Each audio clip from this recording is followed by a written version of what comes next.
Hello friends, welcome to Spice and Sparkle. Vinayagar Chaturthi வரப்போகிறதால நிறைய பேர் பலவிதமான கொழுக்கட்டைகளை செஞ்சு விநாயகருக்கு படைப்பாங்க. அதில் ஒரு வகையான கொழுக்கட்டை பால் கொழுக்கட்டை. அதை நாம் கொஞ்சம் வித்தியாசமாக பால் கொழுக்கட்டை பாயாசமாக செஞ்சு பார்ப்போம். அதுக்கு ஒரு 1/2 கிலோ பச்சரிசியை 2 மணி நேரம் தண்ணியில் ஊற வச்சு எடுத்து வச்சுக்கோங்க. நான் இப்போ இதில் பாதியை தான் கொழுக்கட்டை பாயாசத்துக்கும் மீதி பாதியை இன்னொரு விதமான கொழுக்கட்டைக்கும் பயன்படுத்த போகிறேன். அது என்னன்றதை அடுத்த வீடியோவில் நான் சொல்கிறேன். இப்போது இந்த பாயாசத்தை எப்படி செய்யலான்னு பார்க்கலாம். அப்புறம் ஊற வச்ச அரிசியை ஒரு மிக்ஸி ஜாரில் போட்டு நல்லா நைஸாக அரைச்சி எடுத்துக்கோங்க. அப்புறம் ஒரு கடாயில் ஒரு 1/2 லிட்டர் தண்ணி போல் ஊற்றி அதை சூடானதுக்கப்புறம் அரைச்சி வச்சுருக்க அந்த அரிசி மாவை ஊற்றி நல்லா கைவிடாமல் கலக்கிட்டே இருங்க. இதுக்கு இன்னொரு வழியும் இருக்குது. நீங்கள் ஸ்ட்ரைட்டாக பச்சரிசி மாவே வாங்கி கூட சுடுதண்ணி ஊற்றி கொஞ்சம் நெய் உப்பையும் போட்டு கூட நீங்கள் பிசையலாம். இது இன்னொரு மெத்தடு. நல்லா அடி பிடிக்காமல் கலக்குங்க. கலக்கிட்டே இருக்கும்போது இடையில ஏதாவது சின்ன சின்ன கட்டி வந்தாலும் கவலைப்பட வேண்டாம். அதை நம்ம பிசைஞ்சு உருண்டை பிடிக்கக்குள்ளே நம்ம அதை சரி செஞ்சிடலாம்.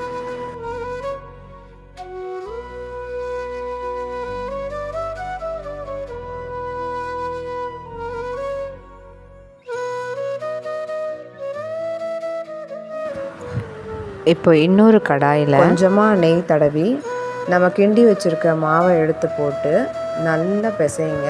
இந்த ஸ்டேஜில் ஏதாவது கட்டி அது மாதிரி ஏதாவது இருந்தாலும் உடச்சி விட்டு நல்லா பிசைஞ்சிருங்க.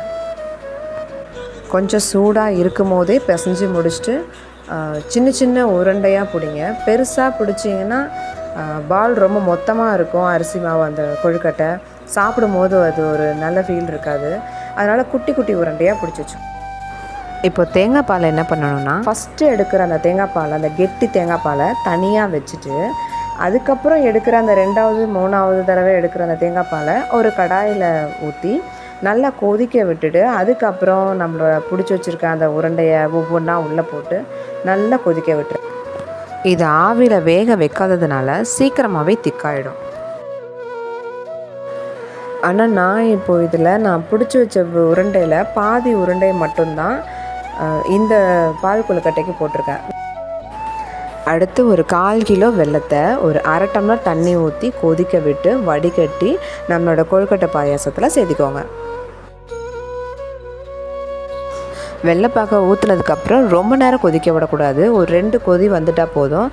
அதுக்கப்புறம் நம்ம எடுத்து வச்சுருக்க அந்த ஃபஸ்ட்டு தேங்காய் பால், அதாவது கெட்டி தேங்காய் பாலை இதில் ஊற்றிட்டு அதுக்கப்புறம் மறுபடியும் ஒரே ஒரு கொதி மட்டும் விட்டால் போதும். ரொம்ப நேரம் கொதிக்க விட்டிங்கன்னா அப்புறம் வெல்லத்தோடு சேர்ந்து கொதிக்கும் போது திரியறதுக்கு வாய்ப்பு இருக்குது. அதனால் ஒரு கொதி மட்டும் விட்டுட்டு ஆஃப் பண்ணிக்கோங்க. கூட கொஞ்சம் ஏலக்காய் தூளை சேர்த்திக்கோங்க.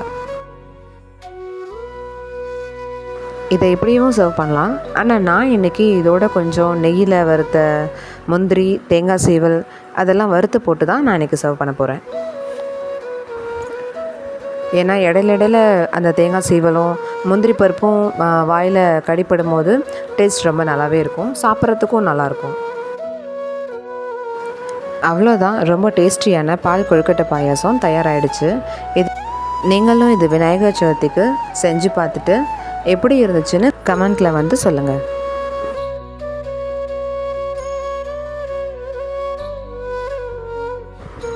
மீதி இருந்த அந்த கொழுக்கட்டை உருண்டையை என்ன செஞ்சேன்னு அடுத்த வீடியோவில் நான் சொல்கிறேன். வீடியோ பிடிச்சிருந்தா லைக் பண்ணுங்கள், ஷேர் பண்ணுங்கள், சப்ஸ்கிரைப் பண்ணுங்கள். தேங்க்ஸ் ஃபார் வாட்சிங்.